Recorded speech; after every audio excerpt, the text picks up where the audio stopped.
Obviously, a lot was made of this matchup between yourself and Diana Taurasi. I know she's one of your idols. How big is it for you to get a win here against her today? I'm just happy we won. It was cool to play against her, and obviously a really great game. And Person that's got that cachet, that marketability, that could have been selfish, was selfless, and thought not just about herself, but everybody. And because of that, is Aja Wilson seriously trying to boycott Caitlin Clark? The WNBA's biggest star is reportedly calling for fans to skip Indiana Fever games in what might be the most bizarre drama the league has ever seen. And it's happening right when viewership is finally exploding from 200,000 to over 1 million viewers per game. This isn't just about two superstars feuding, it's about the entire future of the WNBA. Imagine finally getting the mainstream attention the league has desperately needed for years, only to have some players and fans trying to shut it down. Why would anyone want fewer eyes on women's basketball when players have been fighting for better pay for decades? Girls that were pretty competitive and was gonna, help me get better, and I was gonna have fun doing it. Looking back, like I never questioned it. It never was like, oh, why am I playing with the boys? It was just what I did. that pressure, that spotlight, they couldn't get away with continuing to do this.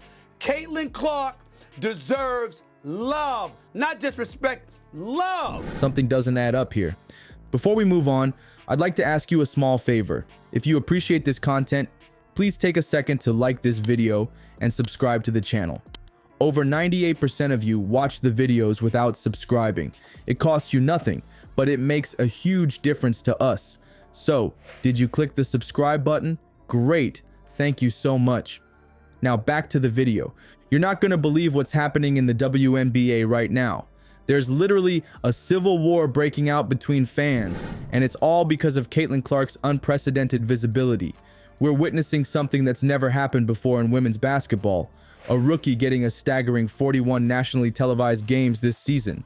That's not just impressive for a WNBA player. That's more airtime than NBA superstars like LeBron, Luka, and Steph are getting. Just let that sink in for a second. This isn't just about basketball anymore. What we're seeing is a full-blown clash between two camps. The longtime WNBA supporters who've been riding with the league when arenas were half empty. Fan of Caitlin Clark. I would have loved to see her on this international stage, but I understand that Team USA constructs their roster not necessarily on fandom, but completing the mission, and I think that's what we see right now. Clark now has an 8-year, $28 million deal with Nike that will include her own signature shoe. The deal is the richest sponsorship contract for a women's basketball player. And this massive wave of new fans that Clark is bringing in. It's like two different universes colliding, and not everyone's happy about it. Here's where things get wild. Some WNBA insiders are actually encouraging fans to boycott Indiana Fever games or, get this, illegally stream them instead of watching through official channels. Why would they do this?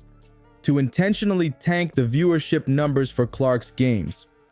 It's absolutely mind-blowing that people who claim to love the league would actively try to hurt its growth like this. The numbers don't lie, and they're completely transforming the league's future. Before Clark stepped on a WNBA court, games were struggling to hit 200,000 viewers. Now, they're regularly pulling in over 1 million people. That's a complete game changer. We're talking about a 5x increase in eyeballs. And in the sports business, those eyeballs translate directly into dollars that benefit every single player in the league. So what's really going on here? Is Aja Wilson, one of the league's biggest stars, actually calling for fans to boycott Caitlin Clark? While there's no direct evidence of Aja herself making these calls, there's definitely a vocal minority of her supporters and certain WNBA insiders who are pushing this boycott narrative. They're working overtime trying to convince longtime fans that supporting Clark somehow means betraying the league's veterans. I've been following this situation closely, and here's what's really happening beneath the surface. Now, Rookie of the Month has only been around since 2010, but she's the first player ever to win Rookie of the Month and Player of the Month. kind of got into a flow and played a little bit more in transition. We were a lot more successful. And then obviously Lex was amazing. I don't know if we missed the shot in the fourth quarter. This boycott movement isn't actually about basketball or skill or even the game itself. It's pure gatekeeping. These longtime fans feel like they own the WNBA because they supported it when it was this small niche league. Now that it's starting to go mainstream, they're panicking about losing that sense of ownership.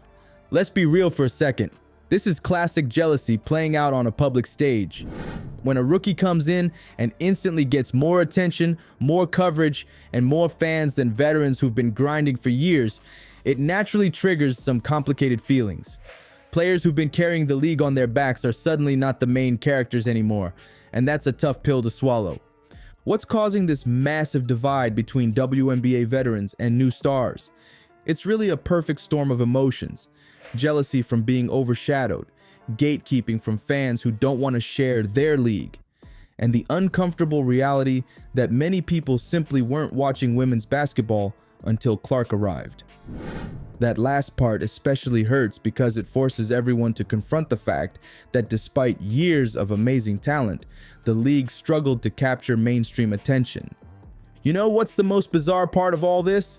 These same people now calling for boycotts have spent years demanding better pay for WNBA players. And also, like, she's good at basketball, obviously. Like, she understands her privilege. It's like what pushes her over the top, in a sense. It reminds me a lot of you. And I mean, that's a compliment. I grew up playing with the boys, and my dad was my first ever basketball coach. Before every game, I look at my dad and I give him a nod. He gives me a nod.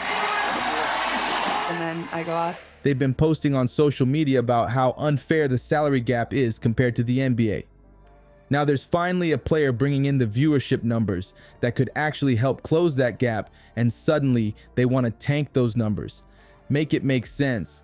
The contradiction is so obvious it's painful. Higher viewership directly leads to better media deals, which means higher salaries for everyone in the league. By trying to sabotage Clark's games, they're potentially harming the financial future of every player they claim to support. It's like demanding better roads while slashing the tires of the construction equipment that showed up to fix them. This isn't about Twitter beef or Instagram drama. We're witnessing a pivotal moment for women's basketball that'll shape its future for decades. The WNBA is at a crossroads, and everyone involved knows it. Here's the thing that's so exciting. WNBA executives and players are absolutely pumped about these viewership numbers.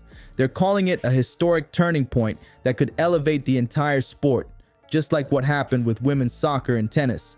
Obviously, a lot was made of this matchup between yourself and Diana Taurasi. I know she's one of your idols. How big is it for you to get a win here against her today? I'm just happy we won. It was cool to play against her, and obviously a really great game. And Person that's got that cachet, that marketability, that could have been selfish, was selfless, and thought not just about herself, but everybody. And because of that, the suits upstairs know that these eyeballs translate directly into better sponsorship deals and fatter paychecks for everyone in the league, not just the superstars.